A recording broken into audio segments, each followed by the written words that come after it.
नमस्कार, शक्ति की समृद्धि में आप सबका स्वागत है। मैं हूं पल्लवी नागपाल चैल। आज हम बात करेंगे एज बेस्ड एसेट एलोकेशन की। मतलब अलग अलग उम्र में आपका पैसा इक्विटी, डेट, गोल्ड और लिक्विड एसेट्स में कैसे डिवाइड होना चाहिए। देखिए, जैसे जैसे हमारी उम्र बढ़ती जाती है वैसे वैसे हमारे फाइनेंशियल गोल, रिस्क लेने की क्षमता और इन्वेस्टमेंट का टाइम होराइजन भी बदलता जाता है। और अगर पोर्टफोलियो उसी हिसाब से एडजस्ट नहीं किया तो या तो हम अनावश्यक रिस्क ले लेंगे या फिर ग्रोथ के मौके ही खो देंगे। तो बस इसी बारे में हम आज के शो में चर्चा भी करने जा रहे हैं। आज के शो में हम बात करेंगे कि एज बेस्ड एसेट एलोकेशन आखिरकार क्यों आप सबके लिए जो है वो बहुत ज़रूरी हो जाता है। देखिए, हमें एक भ्रांति रहती है महिलाओं में खासतौर पर कि भाई मेरा जो एक पोर्टफोलियो चल रहा है वैसे का वैसा जो है निवेश का पोर्टफोलियो बने रहना चाहिए। तो हम आपको ये समझाएंगे कि एज बेस्ड एसेट एलोकेशन क्यों ज़रूरी है। इसके अलावा हम ये भी बात करेंगे कि हर उम्र में सही इक्विटी, डेट, गोल्ड, लिक्विड का मिक्स जो है आपको कैसे मेंटेन करके जो है वो रखना चाहिए। और इसके अलावा इस बारे में भी चर्चा होगी कि घर खर्च के लिए आपको पैसा जो है वो कहाँ रखना है। तो देखिए, ये भी एक अहम मुद्दा है कि घर खर्च के लिए जो पैसा है वो कहाँ रखें। घर पे कैश रखें कि किसी अकाउंट में रखें, कैसे आपको जो है उस पैसे को इस्तेमाल करना चाहिए, ये भी हम आपको बताएंगे।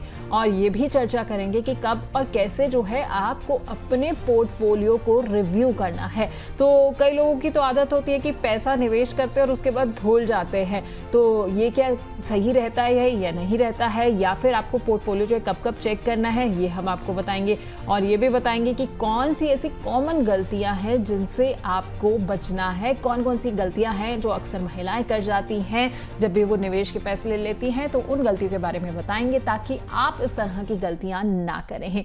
तो हम अपनी चर्चा की शुरुआत करेंगे, लेकिन उससे पहले जरा दिल्ली की संगीता रानी की कहानी से ये समझते हैं कि गलत एसेट एलोकेशन से आखिरकार क्या नुकसान हो सकता है। दिल्ली की 35 साल की संगीता एक वर्किंग प्रोफेशनल है। उनकी अच्छी इनकम है और वो पिछले 10 साल से इन्वेस्टमेंट कर रही हैं। लेकिन उनके पोर्टफोलियो में 90% इक्विटी और सिर्फ 10% डेट था, जबकि अब उनका एक छोटा बच्चा है और आने वाले 10 साल में बच्चे की एजुकेशन के लिए बड़ी रकम चाहिए। मार्केट में गिरावट आई और उनके पोर्टफोलियो की वैल्यू 25% कम हो गई। संगीता को तब एहसास हुआ कि उम्र और गोल के हिसाब से एसेट एलोकेशन बदलना जरूरी है ताकि जरूरत के समय फंड्स सुरक्षित रहें। तो देखा आपने कि उम्र के साथ साथ जो है एसेट एलोकेशन बदलना कितना ज़रूरी हो जाता है। तो क्या होना चाहिए उम्र के हिसाब से सही एसेट एलोकेशन, इसी बारे में आज हम चर्चा करने जा रहे हैं। और इस विषय पर बात करने के लिए हमारे साथ जुड़ रही हैं जानी मानी chartered wealth manager Alpa Shah ji. Alpa ji, आपका बहुत बहुत स्वागत है। नमस्कार पल्लवी जी, बहुत बहुत धन्यवाद मुझे इस शो पे बुलाने के लिए। अल्पा जी, सबसे पहले तो मैं आपसे यही समझना चाहूँगी कि महिलाएं जो होती हैं वो निवेश को लेकर अक्सर ये सोचती हैं कि हमने जो पैसा एफडी में डाल दिया या फिर सेविंग अकाउंट में एक साइड में पड़ा हुआ है वो वैसे का वैसा जो है वो 10 साल तक 20 साल तक पड़ा रहे तो क्या हो गया, हमें इससे क्या फ़र्क पड़ेगा। तो पहले तमाम आप हमारी महिला दर्शकों को यही समझाइए कि आखिरकार उम्र के अनुसार जो है एसेट एलोकेशन बदलना क्यों ज़रूरी है। पल्लवी जी, एक बहुत ही अच्छा सवाल आपने पूछा है। सबसे पहले तो महिलाएं ये इम्पोर्टेंट ही नहीं समझती है कि उन्हें अपने लिए खुद थोड़ा सा पैसा अलग रख के निवेश करना चाहिए। और दूसरी चीज जो आपने फिक्स्ड डिपॉजिट की बात करी वो बहुत प्रॉब्लमेटिक है, क्योंकि लंबे समय में फिक्स्ड डिपॉजिट में हमें फिक्स्ड रिटर्न्स तो मिलते हैं, लेकिन जो महंगाई है, इन्फ्लेशन का जो दर है वो हम नहीं मात कर सकते हैं। यानी कि आपका जो आज का 100 रुपया है वो अगले साल 95 हो जाएगा और 10 साल के बाद शायद आपको परचेजिंग पावर जो है या उनकी जो रियल वैल्यू है वो सिर्फ 40 रुपये के आसपास हो जाएगी। यानी कि महिलाओं को ये समझना बहुत जरूरी है कि लंबे समय में जब भी हम निवेश करते हैं अपना पैसा तो वो बढ़ना चाहिए, ना कि घटना चाहिए। और अगर हम रिस्क टेकिंग एपेटाइट की बात करें तो देखिए, भगवान ने महिलाओं को इतना अच्छी तरह से बनाया है कि उनका स्वभाव जो है वो बहुत ही सुलझा हुआ होता है। वो पहले फैमिली के बारे में सोचती है, लॉन्ग टर्म होती है, ज्यादा कुछ उम्मीद नहीं रखती है। खुश है अगर जो भी अच्छी तरह से थोड़ा मिल जाए उनको रिटर्न्स। और हमेशा सिर्फ रिटर्न्स के बारे में नहीं सोचती है वो, अपने गोल्स और ड्रीम्स को अचीव करने के लिए, अपने फैमिली को अपलिफ्ट करने के लिए काम करती है। तो उनका जो दिमाग होता है ना, भगवान ने ऐसे बनाया है कि भाई वैल्यू जो सही मायने में उनके लिए, उनके घर वालों के लिए जो है वो ही वो करती है। तो अब जब ये सारी चीजें उनको ध्यान में रखते हुए अगर मैं समझाना चाहूँ, तो सिर्फ फिक्स डिपॉजिट सही नहीं है, और जो बचा कुचा हम निवेश करते हैं वो भी सही नहीं है। और यहाँ पे एक चीज बहुत इंपॉर्टेंट है पल्लवी जी, कि हर महिला का जो अपना एक बैकग्राउंड होता है ना, फाइनेंशियल बैकग्राउंड, वो अलग है। तो सबके लिए same portfolio, same asset asset allocation हो ही नहीं सकता है। दूसरी चीज, उनको वो पैसा वापस कब चाहिए वो भी अलग है, तो लिक्विडिटी क्राइटेरिया अलग हो गया। और तीसरी चीज जो है वो है कि भाई उनको ये कौन सा गोल या कौन सा ड्रीम है जिसके लिए वो निवेश करना चाहती है। तो ये तीनों चीजों को ध्यान में रखते हुए अगर सारी महिलाएं ये समझ ले कि ये 4-5 चीजें जब भी मैं निवेश कर रही हूँ वो मैं कंसिडर करूं, तो शायद उनको बहुत फायदा हो सकता है इसका। ठीक है, तो ये चीज़ों का आपको ख्याल रखना चाहिए, क्योंकि देखिए उम्र के अनुसार जो है वो आपके लक्ष्य बदलते जाएंगे, आपका जो रिस्क एपेटाइट है यानी कि रिस्क लेने की जो आपकी क्षमता है उसमें बदलाव होता जाएगा। तो अगर आपका पोर्टफोलियो जो है वो तमाम जो है सारे फेजेस में सेम रहता है तो कहीं ना कहीं ये आपके लिए फ़ायदेमंद होने के बजाय नुकसानदायक साबित हो सकता है। तो चलिए अब हम जो है वो उम्र के एक एक पड़ाव की बात करते जाते हैं। तो जब हम जैसे जॉब करना स्टार्ट करते हैं, 20s में होते हैं, तो तब हमारे पर जिम्मेदारियां कम होती हैं। तो ऐसे में महिलाओं को जो पोर्टफोलियो है उस वक्त अपना कैसे बना के रखना चाहिए, और क्या इस उम्र में भी हमें इंश्योरेंस या फिर इमरजेंसी फंड की भी जरूरत होती है जब 20s में हम होते हैं? बिल्कुल पल्लवी जी। इनफैक्ट जितने आप छोटे हो उतना ही आपको फायदा है दोनों तरफ से। एक तो छोटी अमाउंट से भी आप अगर अपना एसआईपी या कोई भी निवेश शुरू करोगे, आपके पास टाइम है, और टाइम से, समय से बलवान और कोई नहीं है, ये सब जानता है ना। तो कंपाउंडिंग, चक्रवृद्धि ब्याज, लंबे समय का जो निवेश के फायदे हैं वो 20 साल की महिला को बहुत फायदेमंद हो सकता है। दूसरी बात, आपने बहुत अच्छा एक पॉइंट लिया है यहाँ पे कि इमरजेंसी फंड और इंश्योरेंस या प्रोटेक्शन प्लानिंग जिसको हम बोलते हैं वो बहुत जरूरी है। क्योंकि जब आप छोटे हो, जब आप 20 साल के हो, देखिए प्रेडिक्शन तो कोई कर ही नहीं सकता है ना कि कल क्या होने वाला है, और कोई भी बीमारी, कोई भी ऐसी चीज हमारी जिंदगी में सडनली आ सकती है ना। कोई उसमें उम्र का कोई उसमें ज्यादा कंसिडरेशन नहीं होना चाहिए। उल्टा जब आप छोटे हो तब ये फायदा है कि आपका प्रीमियम कम होता है, आप लंबे समय के लिए उसको यूटिलाइज कर सकते हो, और बहुत अच्छी तरह से अगर आप छोटे हो तो ये सारी चीजें डिजाइन कर सकते हो।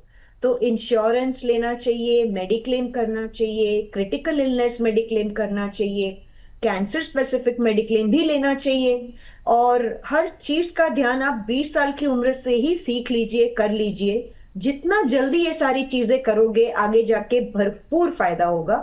और दूसरी एक बात जो बहुत इंपॉर्टेंट है, जब आप 20 साल के हो तो आपका एसेट एलोकेशन क्या होना चाहिए, इसमें मैं बहुत ही जोर देना चाहूंगी शेयर बाजार, इक्विटी मार्केट को, म्यूचुअल फंड को, एसआईपी को, सिस्टमैटिक इन्वेस्टमेंट प्लान की जो मेथड है। अगर आप छोटे हो और अगर आप अपना एसआईपी फर्स्ट पे चेक से ही शुरू करते हो तो आप करोड़ों रुपया बनाओगे आगे जाके। बहुत बार मुझे पल्लवी जी इतने लोग मिलते हैं जो बोलते हैं मुझे रिटायर हो जाना है 35 साल की उम्र में, 40 साल की उम्र में। वो कब रिटायर हो पाओगे? जब आपके पास फाइनेंशियल इंडिपेंडेंस होगा, और वो आप तभी पाओगे जब आप 20 साल की उम्र से कुछ अच्छी तरह से शुरू करोगे और उसको लंबे समय के लिए कंटिन्यू करोगे। सो मेरे ख्याल से 20 साल की उम्र की जो भी महिलाएं मुझे सुन रही है, आपके लिए इंश्योरेंस, आपके लिए इमरजेंसी फंड भी उतना ही जरूरी है। कोविड किसी ने प्रेडिक्ट नहीं किया था। कोविड में कितनी महिलाओं के जॉब चले गए होंगे या तनख्वाह कम हो गई होगी। तो या फिर जो घर के हमारे जो मेन इनकम जो ला रहे थे उनका देहांत हो गया था, काफी घरों में वो भी प्रॉब्लम हुआ था। तो इमरजेंसी फंड जरूरी है कोई भी उम्र में। तो चाहे आप कोई भी पड़ाव में हो अपने जिंदगी के, इमरजेंसी फंड आपके पास होना ही चाहिए। एटलीस्ट 1 साल का आपका खर्चा कुछ भी हो जाए आपके पास होना चाहिए, चाहे वो लिक्विड फंड में है, सेविंग्स बैंक अकाउंट में है, फिक्स डिपॉजिट में है या गोल्ड में है, लेकिन ये होना चाहिए। इंश्योरेंस या प्रोटेक्शन प्लानिंग जो मैंने बताया वो करना ही चाहिए आपको। और लंबे समय के लिए एसआईपी करोगे तो आप अपनी जिंदगी अपने टर्म्स पे जी पाओगे आगे जाके। बिल्कुल, बहुत अच्छी बात जो है आपने कही है। इनफैक्ट अल्पा जी की बात से जो है ना हम सबको एक सीख ले लेनी चाहिए। जैसे ही आपकी नौकरी लगती है, आपकी पहली सैलरी हाथ में आती है ना, आप सबको लगता है कि भाई मुझे घर वालों के लिए गिफ्ट लेने हैं, इसको गिफ्ट देना है, मम्मी को देना है, पापा को देना है, छोटे भाई बहनों को देना है, बड़े भाई बहनों को देने हैं। तो आप अपने आप को ना एसआईपी का गिफ्ट ज़रूर दीजिएगा। उससे क्या होगा कि आप अपने लिए जो है एक सुरक्षित फ्यूचर की नींव जो है वो अपनी पहली सैलरी के साथ ही रख देंगे। ये इससे बेहतर आपके लिए कुछ नहीं हो सकता है। अच्छा अल्पा जी, अब हम चलते हैं 30 साल की उम्र की बातचीत करते हैं। जब 30s में होते हैं तो अलग अलग तरह की जिम्मेदारियां आ जाती हैं। अक्सर जो होता है महिलाओं की इस उम्र के आसपास पड़ाव में जो है शादी हो चुकी होती है, बच्चे हो चुके होते हैं, बच्चों की पढ़ाई होती है, कई बार जो होता है महिलाएं घर ले लेती हैं, तो होम लोन जैसे लक्ष्य भी होते हैं। तो ऐसे कुछ देखते हुए, ये सारी जिम्मेदारियों को देखते हुए सही इन्वेस्टमेंट मिक्स जो है वो क्या होना चाहिए? देखिए, जितनी आपकी उम्र है, यूजुअली हम 100 माइनस एज का एक बहुत अच्छा सिंपल सा फॉर्मूला देते हैं कि अगर आपको 100 रुपया निवेश करना है और अगर आपकी उम्र 30 साल की है, तो 100 में से अगर आप 30 को निकाल देंगे तो 70% यानी कि 70% या रुपीस आपको लॉन्ग टर्म या मीडियम टर्म में निवेश करना चाहिए। यूजुअली हम इक्विटी म्यूचुअल फंड में निवेश करने के लिए एडवाइस करते हैं। अगर आप डायरेक्ट इक्विटी करना चाहते हो, अगर आप में समझ शक्ति है, तो वो आप जरूर कर सकते हो। और जो आपकी उम्र है, यानी कि अगर आप 30 इयर्स के हो, 30% जो आपका निवेश है वो आपको protection planning, tax planning, emergency fund और डेट म्यूचुअल फंड में लगाना जरूरी हो जाता है। तो ये थोड़ा सा अच्छा एसेट मिक्स हो जाता है। लेकिन यहाँ पे मैं वापस एक चीज बताना चाहूंगी कि हर महिला एक अलग फाइनेंशियल बैकग्राउंड से है। वो कहाँ रह रही है, वो खुद कमा रही है, नहीं कमा रही है, सबका अलग एक नजरिया होता है। कोई मॉडरेट होता है रिस्क टेकिंग में, कोई एग्रेसिव होता है, कोई कंजर्वेटिव होता है। तो आपको अपने नेचर, अपनी साइकोलॉजी के हिसाब से एक अच्छे सलाहकार के साथ बैठ के अपना एसेट एलोकेशन या प्रोडक्ट मिक्स जो है, जो आपको समझदारी से चूज करना है। लेकिन यूजुअली हम यही सजेस्ट करते हैं कि जब आप छोटे हो तब लंबे समय के लिए इक्विटी में निवेश करो, और जैसे जैसे आपकी उम्र बढ़ती है वैसे आपको अपना एसेट एलोकेशन डेट या थोड़े से सेफ, जो लेस वॉलेटाइल प्रोडक्ट्स होते हैं ना, जिसमें कम वॉलेटिलिटी होती है, थोड़ा रिस्क कम होता है, चाहे रिटर्न्स भी थोड़ा कम होगा, आप उसमें थोड़ा सा अपना शिफ्ट कर सकते हो। गोल्ड जो है वो बहुत ही अच्छा एसेट क्लास है, लेकिन लंबे समय में रिटर्न्स इक्विटी के बरोबर नहीं देगा वो। तो आपको गोल्ड जो है वो इमरजेंसी फंड या फिर as a portfolio mix 10 to 15% जितना आप गोल्ड में डाल सकते हो। मेजॉरिटी आपका पैसा डेट, इक्विटी, गोल्ड और थोड़ा बहुत अगर आपको मल्टी एसेट फंड वगैरह में डालना है तो आप जरूर कंसिडर कर सकते हो, जिसमें रियल एस्टेट भी आ जाता है, इंटरनेशनल स्टॉक्स भी आ जाते हैं, और ये सारी चीजें अच्छी तरह से आप मैच कर सकते हो अपने हिसाब से। ठीक है, तो आपने बहुत अच्छे से ये बता दिया हमें कि 30s की जो महिलाएं हैं उनको किस तरीके से जो है अपना पोर्टफोलियो बनाना चाहिए, उनका क्या एसेट एलोकेशन जो है होना चाहिए। अल्पा जी ने आप सबको कहा है, मैं एक बार फिर से वही आपको बताना चाहूँगी कि देखिए हम जो आपको जितनी भी सलाह दे रहे हैं एक जेनेरिक सलाह है। हमने एक उम्र का जो है वो दायरा लिया हुआ, उसके बाद हम आपको सारी चीज़ें बता रहे हैं। लेकिन आपके पर्टिकुलर मामले में आखिरकार आपके साथ जुड़े हुए क्या क्या लक्ष्य हैं, कितने रिस्क हैं आपके साथ जुड़े हुए, वो हम नहीं जानते हैं। हैं, तो इसलिए हम आपको सलाह ये देंगे कि एक बार आप अपने निवेश सलाहकार की ज़रूर मदद लें जब भी आप अपना पोर्टफोलियो जो है वो डिज़ाइन कर रही हैं, क्योंकि आपके लक्ष्यों के बारे में, आपसे जुड़े हुए रिस्क के बारे में उनसे बेहतर कोई नहीं समझ सकता है। अच्छा अल्पा जी, 30s में जो है ना कई बार महिलाएं जो होती हैं, या फिर अगर मैं आम निवेशकों की भी बात करूं, तो कुछ रिस्क भी लेने लग जाते हैं कि वो सोचते हैं कि चलो अभी सारा पैसा जो है, बहुत ज़्यादा जिम्मेदारी तो है नहीं, तो ऐसा करते हैं सारा का सारा इक्विटी में डाल देते हैं, 100% एकदम इक्विटी पोर्टफोलियो बना के रख देते हैं। तो ऐसा हाई रिस्क अगर कोई व्यक्ति ले रहा है तो उसके लिए ये कितना फायदेमंद और कितना नुकसानदायक साबित हो सकता है? आपने बहुत सही बोला, पर यहाँ पे मैंने बहुत महिलाएं, specially with due respect to doctors and all, वो लोग रियल एस्टेट में बहुत हैवी होते हैं। काफी सारे डॉक्टर्स जो है उन्होंने रियल एस्टेट में पूरा पैसा लगा दिया है, और काफी सारी महिलाएं ऐसे भी है जो फास्ट रिटर्न, जल्दी पैसा बनाने के चक्कर में कुछ ज्यादा ही इक्विटी में निवेश कर लेती है। ये सारी चीजें अच्छी नहीं है। देखिए, जैसे हम कोई भी चीज, सपोज मुझे कोई गुलाब जामुन बहुत पसंद है, क्या मैं 50-100 गुलाब जामुन खा लूं? कैपेसिटी हो तो भी नहीं खा सकती हूं मैं, और वो बिल्कुल सही नहीं है मेरे स्वास्थ्य के लिए। तो हर चीज कंट्रोल में, हर चीज हमें एसेट एलोकेशन को ध्यान में रखते हुए डिवाइड करना बहुत जरूरी है। चाहे कुछ भी हो जाए, आप अपना सारा पैसा सिर्फ इक्विटी में, या सिर्फ फिक्स डिपॉजिट में, या सिर्फ गोल्ड में, सिर्फ रियल एस्टेट में, चाहे कितने भी इमोशनली अटैच्ड आप क्यों ना हो, चाहे कितने भी बुलिश क्यों ना हो, आपको नहीं करना है। वहीं पे तो एक समझदार निवेशक का जो रोल है वो आपको प्ले करना है। आपको आपका पैसा आपके एसेट एलोकेशन के हिसाब से, उम्र के हिसाब से डिवाइड करना है। मेजरली लिक्विड एसेट क्लास में मैं आपको डेट फंड और इक्विटी फंड में जरूर ये सलाह दूंगी। डेट फंड में, लिक्विड फंड में आपको अपना इमरजेंसी फंड करना है, और इक्विटी में आप हाइब्रिड फंड है, लार्ज कैप फंड है, मिड कैप फंड है, फ्लेक्सी कैप फंड है, बहुत सारे आपको ऑप्शंस है। आपको म्यूचुअल फंड के जरिए एसआईपी सबसे बेस्ट माध्यम है। अगर आप एसआईपी करेंगे तो मुझे लगता है ये बहुत अच्छी चीज है।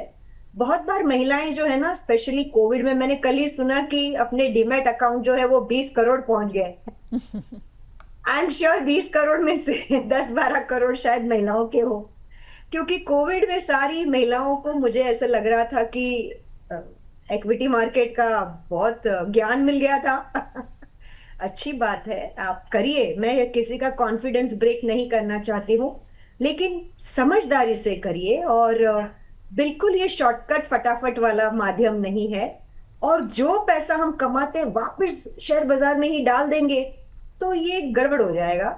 हमें अच्छी तरह से उसको यूज भी करना है, स्पेंड भी करना है, मजे भी करने हैं, और वापस उनको ऐसे निवेश करना है कि सिर्फ शेयर बाजार में ना डाले, प्रॉपर एसेट एलोकेशन को फॉलो करके एवरेज यील्ड अगर आपका 12% भी आपको मिलता है ना लॉन्ग टर्म में, I think it is a wonderful thing you are doing, and you are giving full justice to your own money and your portfolio.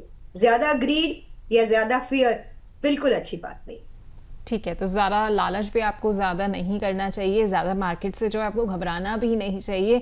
जब आप एक सही तरीके से पोर्टफोलियो अपना बनाएंगी, आप अपना एसेट एलोकेशन जो है वो सही करेंगी, रखेंगी, तभी जो है आपको जो मन मुताबिक रिजल्ट्स हैं वो मिल पाएंगे। अल्पा जी, मैं आपके पास वापस आऊँगी, लेकिन इस बीच में जो है मेरे साथ अब मेरी सहयोगी दिव्या जुड़ने वाली है। देखिए, दिव्या से ना हम कुछ चीज़ें समझने वाले हैं।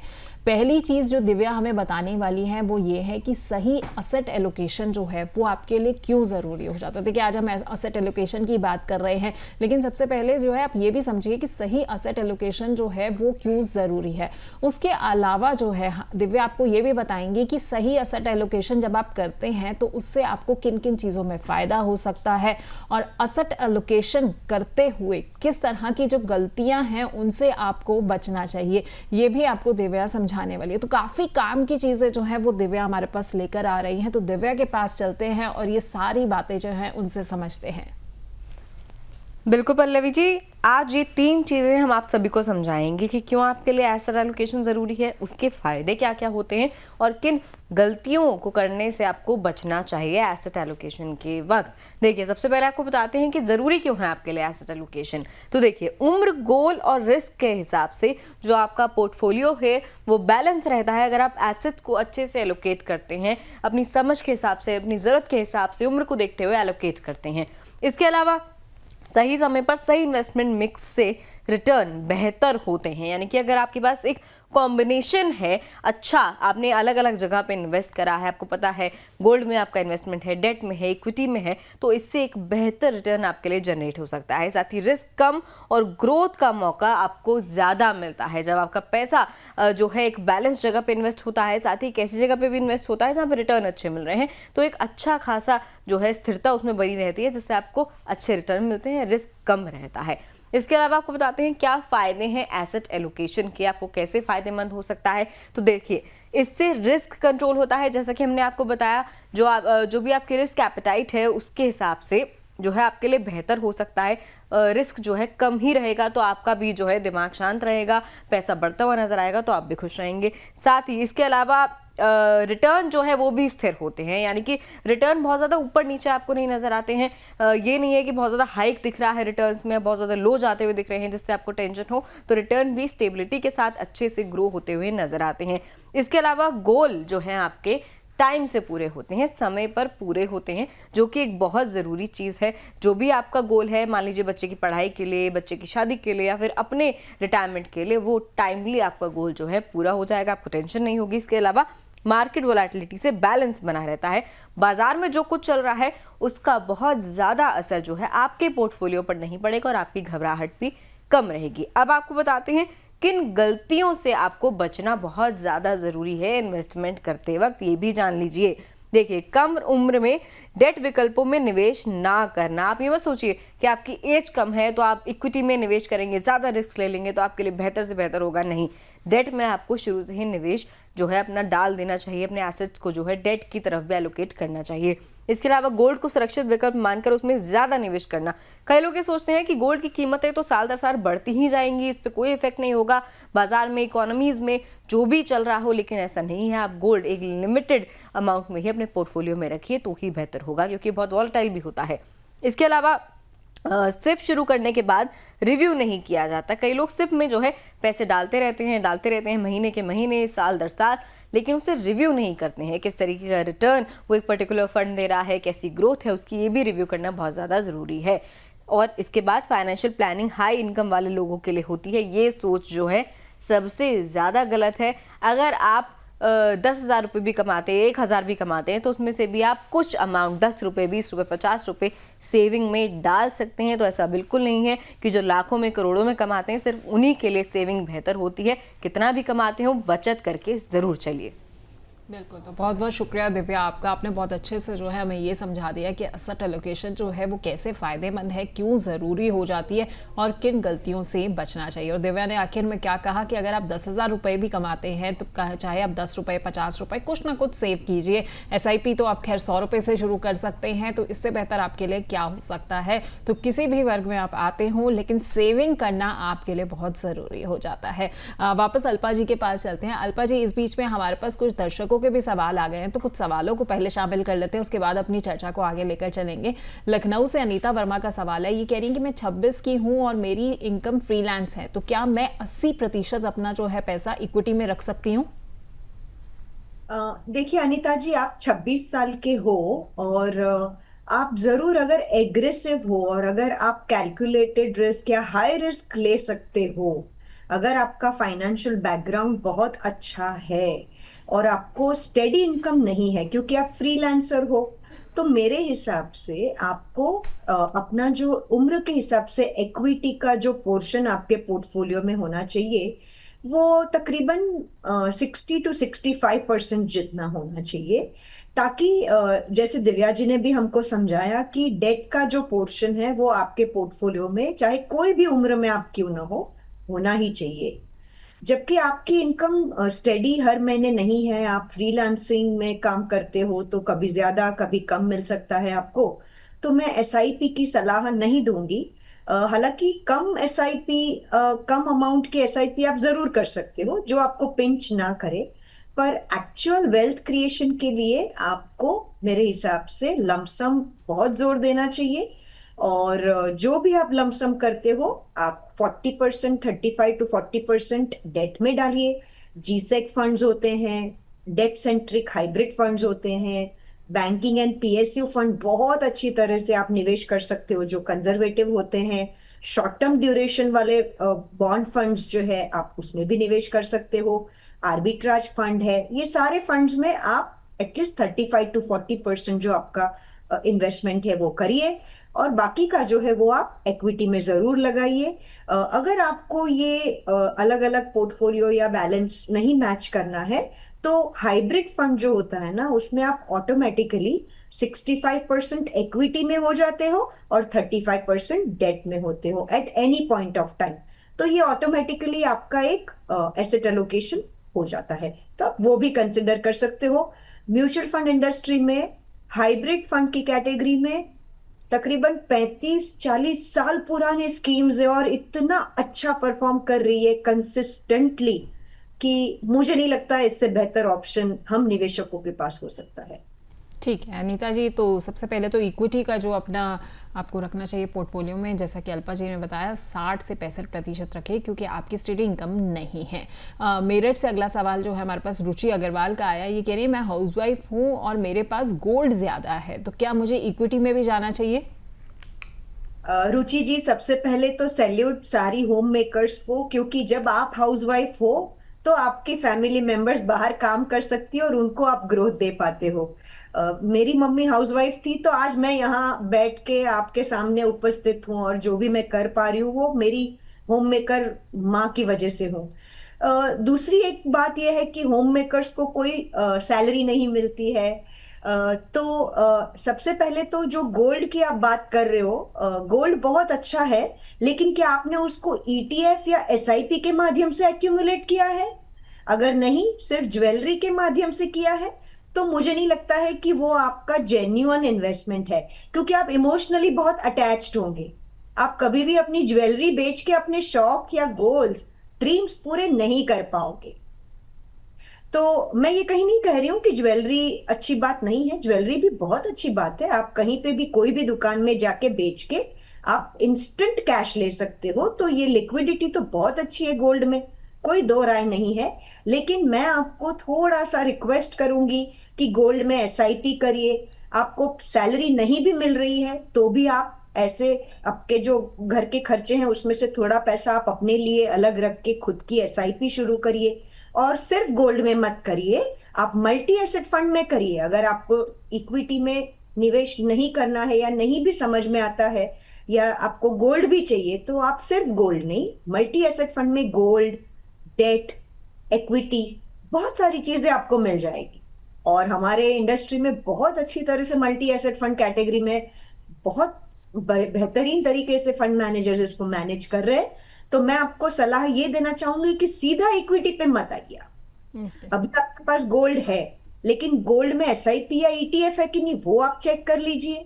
थोड़ा सोफिस्टिकेटेडली डिजिटल गोल्ड, अनइमोशनल गोल्ड होगा तो आपको मजा आएगा। कभी भी आप उसको एनकेश करके अच्छा सा आपका ड्रीम अचीव कर सकते हो।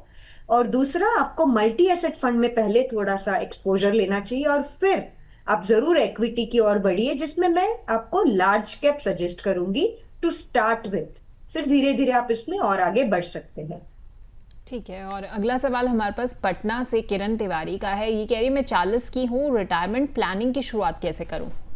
अच्छा, देखिए 40 साल की उम्र में वैसे आपके पास, आपने ऑलरेडी 15-20 साल तो सॉरी टू से पर आपके चले गए, लेकिन अब जो चले गए वो वापस आएंगे नहीं, तो छोड़ दीजिए, हमें कोई दुख नहीं करना है उसका। लेकिन वो 15-20 साल का जो आपका मिस हुआ है ना, उसको हम कैसे आगे जाके डबल स्पीड में कवर करें, उसके लिए सिर्फ एक ही मंत्र है मेरे पास कि आपको आज का जो आपका लाइफस्टाइल है, अगर आपका आज का खर्चा महीने का 10,000 रुपया है और आप अगर 20 साल के बाद रिटायर हो रहे हो, आप 40 साल के हो, आप 60 साल में रिटायर हो रहे हो, तो आपको आज के 10,000 रुपए के खर्चे के लिए 20 साल के बाद शायद 20,000 रुपया लगेगा, डबल लगेगा। यहाँ पे मैं कोई एक्चुअल कैलकुलेशन नहीं कर रही हूँ, सिर्फ समझाने के लिए एजम्पशन ले रही हूँ। तो आप एक बात और ध्यान में रखिए, महिलाएं ज्यादा जिंदा रहती है और हम रिटायरमेंट के बाद भी 25-30 साल तक शायद जिंदा रहे। तो हमें 25-30 साल का हमारा इन्फ्लेशन एडजस्टेड जो पैसा है वो चाहिए होगा। अब मुझे ये नहीं पता है कि आप काम कर रहे कि नहीं कर रहे, तो मुझे ये भी नहीं पता है कि आपको पीएफ ग्रेच्युइटी मिलेगी कि नहीं, पेंशन मिलेगा कि नहीं। तो अगर आप काम नहीं कर रही तो और ज्यादा आपको मेहनत करनी पड़ेगी। और मेरे हिसाब से आपको ये सारा गणित समझ के किसी अच्छे सलाहकार के साथ बैठ के आपको ये विजुअलाइज करना पड़ेगा, जैसे हम मैनिफेस्टेशन करते हैं कि भाई जब मैं रिटायर हो जाऊं तब मुझे 5 करोड़ रुपया चाहिए, ताकि मेरी 20-25 साल की जो उम्र है रिटायरमेंट की, मैं किसी के ऊपर पैसों के लिए मोहताज ना रहूं। और हर महीने मुझे जो 20,000 रुपया मेरे लाइफस्टाइल मेंटेन करने के लिए चाहिए वो आ जाए, और मैं प्रिंसिपल अमाउंट को टच ना करूं, सिर्फ उसके ब्याज से ही मैं मजे करूं। अगर ये सारी चीजें आप समझ के करोगे तो कभी भी गलत नहीं जाओगे। और 40 साल की उम्र में आपके पास अभी और 20 साल है, तो आप बहुत अच्छी तरह से ये सारी चीजें कर सकते हो। प्लीज करिए। ठीक है, तो चूंकि ये 40 की उम्र की बात हो रही थी, तो अल्पा जी मैं अपना सिलसिला भी आगे बढ़ाती हूँ। हमने 20 और 30 की बात कर ली थी, तो 40s में आकर महिलाओं को जो है वो ग्रोथ और कैपिटल प्रोटेक्शन को बैलेंस जो है कैसे बनाना चाहिए, और डेट प्रोडक्ट्स की हम बार बार बात कर रहे हैं, तो 40s में कौन कौन से डेट प्रोडक्ट जो है वो पोर्टफोलियो में होने चाहिए? देखिए, 40s में आप मिड लाइफ में आ जाते हो तो ऑब्वियसली आपका जो रिस्क टेकिंग एपेटाइट है वो, पल्लवी जी, थोड़ा कम हो ही जाएगा ना, चाहे आप कुछ भी बोलो।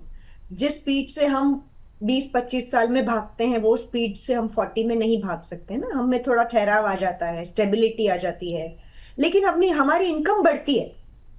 मीन्स आप सोचो कि हमारी इनकम बढ़ेगी, हमारी मैच्योरिटी बढ़ेगी, तो ऑब्वियसली हमें समझदारी से डेट और इक्विटी का मिश्रण जो है ना, उसमें पैसा निवेश करना है। डेट में मैं आपको वापस एक बार ये समझाना चाहूंगी कि आपको short term debt fund, banking and PSU fund, government of India G-sec fund, arbitrage fund, ये सारे फंड्स को कंसिडर करना चाहिए। और आपको ये जानना बहुत जरूरी है कि हम हमेशा इक्विटी की ही बात करते रहते हैं, शेयर बाजार, इक्विटी, लेकिन डेट ने भी पिछले 30-35-40 सालों में 12% जितना रिटर्न दिया है। आपके ऊपर है कि आप उसको कैसे समझ के पोर्टफोलियो रिस्ट्रक्चर करके, रीबैलेंसिंग करके, कैसे आप कौन से मोमेंट पे कैसे समझ के आगे बढ़ रहे हो। तो हमेशा इक्विटी के बारे में या गोल्ड के बारे में या रियल एस्टेट के बारे में ही हम सोचते हैं, लेकिन डेट भी हमारा एक बहुत अहम हिस्सा है। तो जो भी 40 साल की महिलाएं मुझे सुन रही है, आपको 50% डेट में डालना चाहिए और 50% सारे और एसेट क्लास में डालना चाहिए। ठीक है, तो अगर आप भी जो है अपने सवाल अल्पा जी से पूछना चाहती हैं, आपके मन में भी कुछ सवाल उठ रहे हैं, तो बहुत सिंपल सा तरीका है। चलिए मैं आपको फटाफट क्विकली बता देती हूँ कि आप हमें कैसे अपने सवाल भेज सकते हैं। तो आपको क्या करना है कि व्हाट्सएप में मैसेज बॉक्स में जाना है और आपको लिखना है शक्ति, और उसके बाद स्पेस देकर अपना सवाल लिखना है, और 9354027995 पर अपना सवाल हमें भेजना है।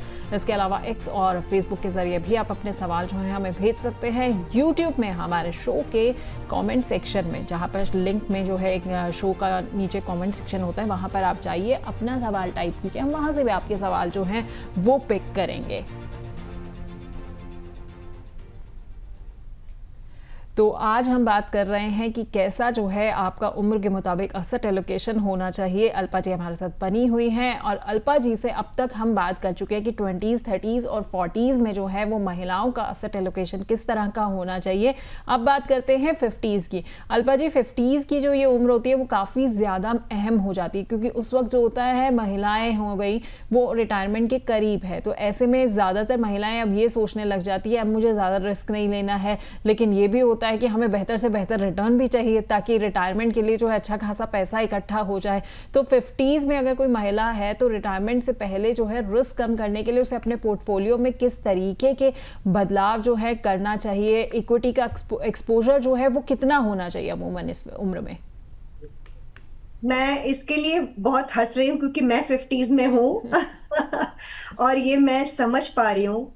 But trust me Pallavi ji, 50s में भी मैं आज इतने एग्रेसिव कॉल्स ले रही हूँ, मैं समझ बूझ के मुझे कंजर्वेटिव नहीं रहना है, मुझे अच्छी तरह से मेरे पैसे को बढ़ाना है, और मुझे ऐसे लग रहा है कि शायद मैं आज सबसे समझदार पड़ाव में हूँ लाइफ के।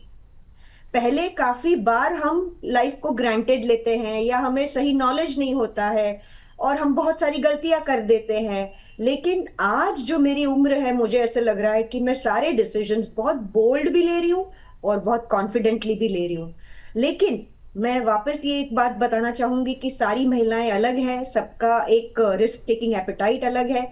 तो यूजुअली जनरली अगर हम कोई फिफ्टीज में महिलाएं हैं तो हम उनको बोलते हैं कि आपका 60% जो पोर्टफोलियो है वो आप सेफ में रखिए, कंजर्वेटिव रखिए। इन्फ्लेशन प्लस 2% भी अगर आपको ज्यादा रिटर्न मिला तो यू शुड बी हैप्पी। और ये मेरे ख्याल से इसके लिए हम बोलते हैं क्योंकि हम रिटायरमेंट के बहुत नजदीक है। हम ये कहीं पे भी नहीं चाहेंगे कि जब आप रिटायर हो तब आपका प्रिंसिपल अमाउंट कम हो जाए। जब आप रिटायरमेंट कॉर्पस के बारे में सोच रहे हो और आपको वो मिले ही नहीं, तो वो उससे ज्यादा बड़ा रिस्क लाइफ में कोई हो ही नहीं सकता है। तो फिफ्टीज की महिलाएं, प्लीज आप मुझे सुन रहे हैं तो आपका पोर्टफोलियो जो है वो आप टैक्स फ्री बॉन्ड्स है या शॉर्ट ड्यूरेशन डेट फंड है या 10 ईयर जीसेक फंड है, आर्बिट्राज फंड है, बैंकिंग एंड पीएसयू फंड है। आपको अगर लगता है थोड़ा बहुत फिक्स डिपॉजिट में डालना है, कॉर्पोरेट फिक्स डिपॉजिट में डालना है, पीपीएफ भी बहुत अच्छा माध्यम है। अगर आपको लगता है कि आप 15 साल के लिए पीपीएफ में भी पैसा लगा सकते हो तो उसमें कोई बुराई नहीं है। हाँ, रेट ऑफ रिटर्न्स कम है लेकिन एट द सेम टाइम आपको फिक्स्ड, गारंटीड और सेफेस्ट रिटर्न्स भी मिल रहा है। तो ये सारी चीजें जो है वो आप समझदारी से करिए। 50 to 60% जो है आप वो यहाँ पे डालिए और बाकी का जो 40 to 50% का जो आपका अलोकेशन है वो आप अपने गोल्ड में डालिए। 5 to 10% gold, 5 to 10% may be international stocks, GIFT city आ रहा है, ग्लोबल फंड्स बहुत सारे हैं। अगर आपको अच्छा लगता है तो मल्टी एसेट फंड में भी डाल सकते हैं और बाकी का पैसा आप इक्विटी में जरूर डालिए। मैं रियल एस्टेट की यहाँ पे बात ही नहीं कर रही हूँ क्योंकि रियल एस्टेट मुझे ऐसे लगता है कि वो फिक्स्ड एसेट क्लास है। हम जो भी बात कर रहे हैं वो लिक्विड एसेट क्लास की बात कर रहे हैं।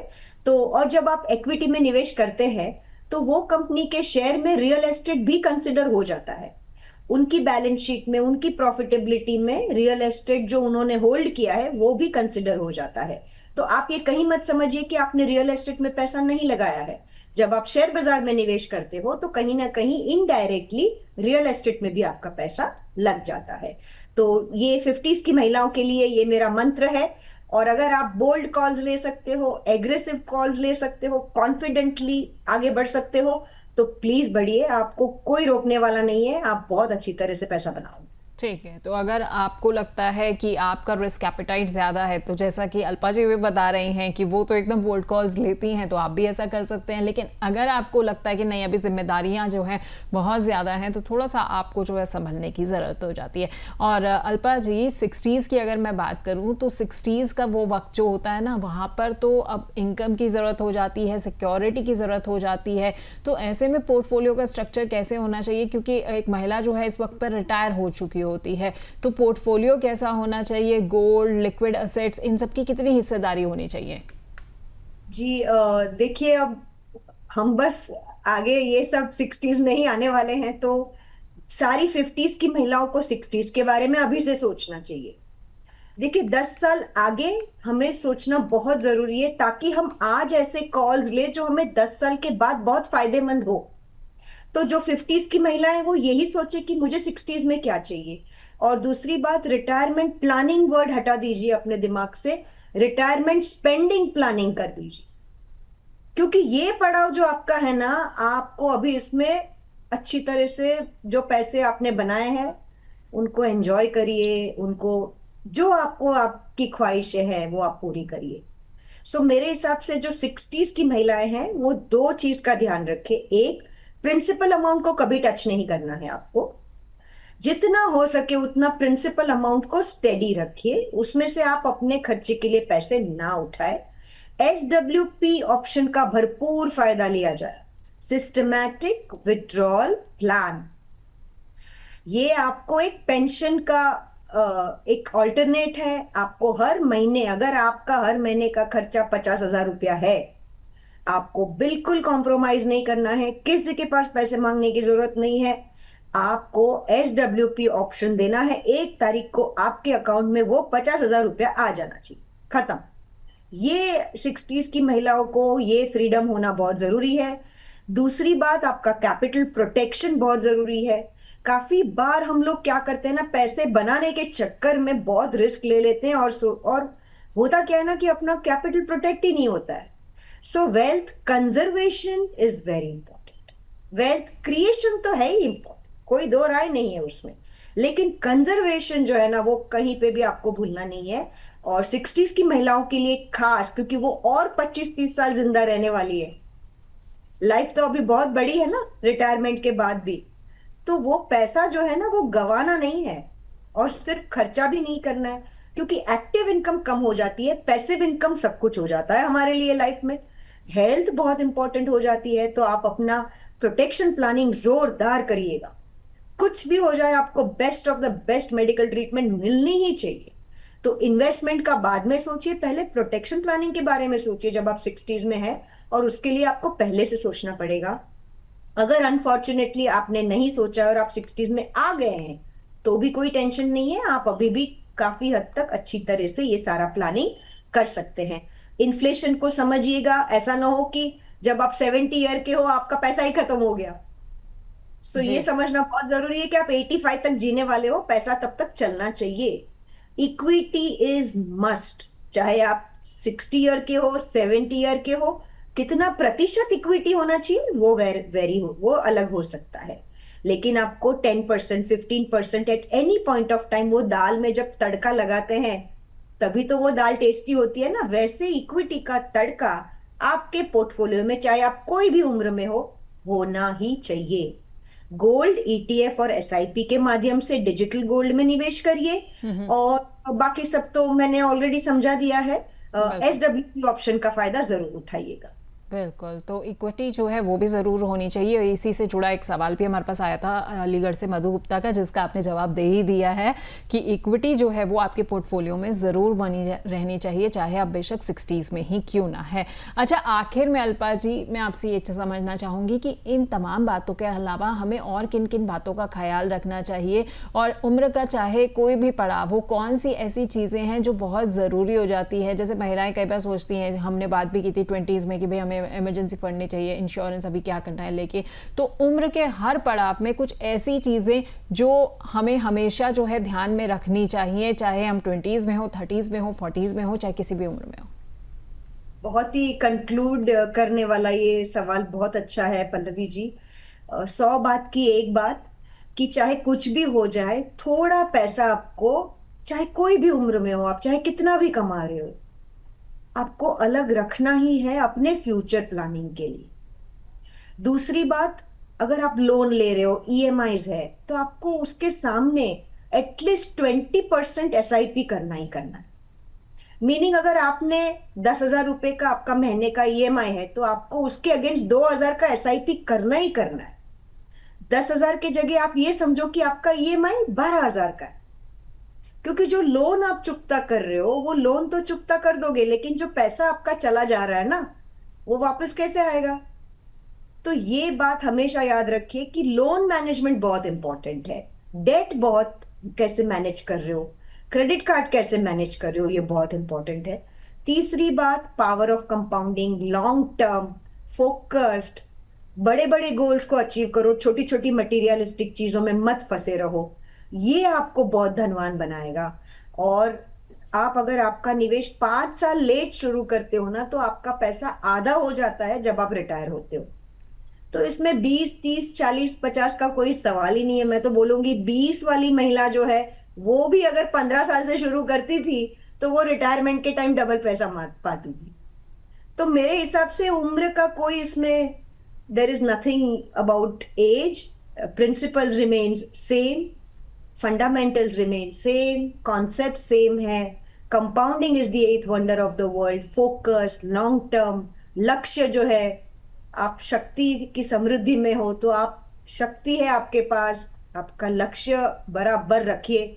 मुझे नहीं लगता है कि कहीं पे भी आप गलत जाओगे। और ग्रीड और फियर को हटा दीजिए, शॉर्ट टर्म कुछ होता नहीं है, आपको लॉन्ग टर्म तो रहना ही पड़ेगा। और लास्ट में जितना भी पैसा आप कमा रहे हो ना, आप खर्चा भी अच्छी तरह से करो, ग्रो भी अच्छी तरह से करो, डिस्ट्रीब्यूट भी अच्छी तरह से करो, अच्छे कामों में भी करो, एंजॉय भी करो, दूसरों को भी आप हैप्पीनेस स्प्रेड करो वो पैसों से। और जब आप इस दुनिया को छोड़ के चले जाओगे, तब उसका सक्सेशन प्लानिंग, डिस्ट्रीब्यूशन, आपको विल ड्राफ्टिंग, ये सब चीजें बहुत इंपॉर्टेंट है। इसी को हम सही मायने में मनी मैनेजमेंट बोलते हैं, और महिला से ज्यादा ये सारी चीजें और कोई दुनिया में समझ नहीं सकता है। इसीलिए मैंने सोचा ये सारी चीजें आपको बताऊं। बिल्कुल, आपने आखिर में ना बिल्कुल एक सही बात कही है कि एक महिला से बेहतर जो है इन चीज़ों को कोई नहीं समझ सकता है कि सक्सेशन प्लानिंग भी जो है वो कितनी ज़रूरी हो जाती है, क्योंकि हम जो है वो आज कमा किसके ले रहे हैं, अपने बेहतर कल के लिए और इसके अलावा अपने बच्चों के लिए। तो सक्सेशन प्लानिंग जो है वो भी बहुत ज़रूरी, इसका एक अहम हिस्सा है, तो उसे आप कभी मत भूलिएगा। तो खैर, बहुत बहुत शुक्रिया अल्पा जी आपका, आज आप हमारे साथ जुड़ी, आपने बहुत अच्छे से हमें ये समझा दिया कि सही असेट एलोकेशन जो है वो हर उम्र के साथ जो है, एक उम्र के पड़ाव के बाद जो है वो बदलता जाता है, और महिलाओं को तो खास तौर पर ध्यान रखना चाहिए कि उम्र के मुताबिक जो है उन्हें कैसे एक सही असेट एलोकेशन करना है। तो बहुत बहुत शुक्रिया आपका। Thank you Pallavi ji.